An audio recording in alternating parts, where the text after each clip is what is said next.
ભાષા એક બહુ મોટું સમૃદ્ધ શક્તિ છે. માણસ પાસેથી ભાષા બદલે અને વિચાર બદલે, પણ ફાયદાથી બદલે નહીં અને સુધરે પણ નહીં. એક વખત મનમાડ સ્ટેશન ઉપર ગાડી આવી. ગાડીના પહેલા વર્ગના ડબ્બામાં એક જૂનાકાળનો સાહેબ કુટુંબ સાથે બેઠેલો. એટલામાં એક છોકરો ગરમા ગરમ પૂરી બોલતો બોલતો પૂરી વેચવા માટે આવ્યો. પહેલા સાહેબે તેને બોલાવ્યો અને તેની પાસેથી અડધો શેર પૂરી લીધી. પૂરી આપીને છોકરો આગળ ગયો અને સાહેબે જોયું તો ઉપર 2-3 પૂરી ગરમ હતી અને નીચે બધી પૂરી ઠંડી હતી.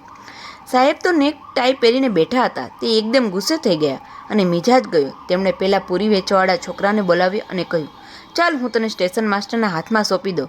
તું ખોટું બોલીને માલ વેચે છે. છોકરો કહે, પણ સાહેબ શું થઈ તે તો કહો. સાહેબ કહે, તે મને કહ્યું કે ગરમા ગરમ પૂરી છે. આ 2-3 પૂરી ગરમ છે અને બાકીની બધી ઠંડી છે. તું શું આવી રીતે બધાને લૂંટે છે? પણ સાહેબ હું શું બોલતો હતો? ગરમા ગરમ પૂરી. ગરમમાં ગરમ એટલે ગરમ અને અગરમ મળીને ગરમા ગરમ થાય.